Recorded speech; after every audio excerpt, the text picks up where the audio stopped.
মক্কা নগরীতে। তিনি চলে গেলেন, সেখানে ঘর নাই, বাড়ি নাই, কিচ্ছু নাই, চতুর্দিকে ধুধু বালু আর মরুভূমি। হযরতে হাজরা বলছেন, ইব্রাহিম, সামান্য পানি আর খাবার দিয়া আমার সন্তান শুদ্ধ এখানে রেখে যেতেছো, আমি কি অপরাধ করেছি? কোনো জবাব নাই। দুইবার তিনবার বলার পরে হাজরা বলছেন, ইব্রাহিম গো, তবে কি আমার আল্লাহর হুকুম মতো আমারে রেখে যাচ্ছ নাকি? হযরত ইব্রাহিম আকাশের দিকে আঙ্গুল উঁচু করলেন। কথা বলবেন, বাক শক্তি বেরোচ্ছে না।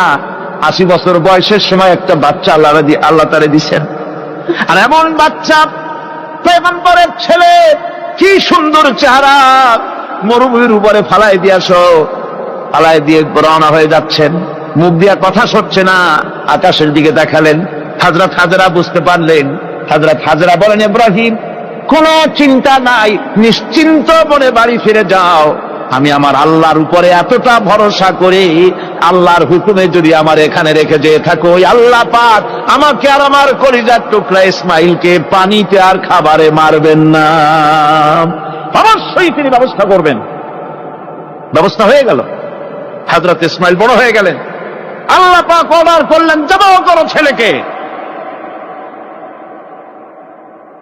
হযরত ইব্রাহিম আলাইহিস সালাম যখন জবাহের প্রস্তাব করলেন, হযরত ইসমাইল তা আপত্তি করতেন, বাবাজি, আমার মায়ের আর আমাকে বাচ্চা অবস্থায় ফেলে গেলেন, খাবার দেন নাই, পরার দেন নাই, বছরের পর বছর আমাদের এখানে কাটলো, দেখতেও আসেন নাই, আজ আসছেন জবাহ দিতে।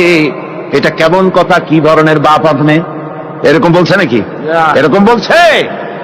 হযরত ইব্রাহিম আলাইহিস সালাম প্রস্তাবটা কিভাবে পারলেন? আল্লাহ পাক কোরআনে কারিমে দৃষ্টান্ত রেখে দিয়েছেন। আল্লাহ পাক বলছেন, হযরত ইব্রাহিম ছেলেকে বললেন, ইয়া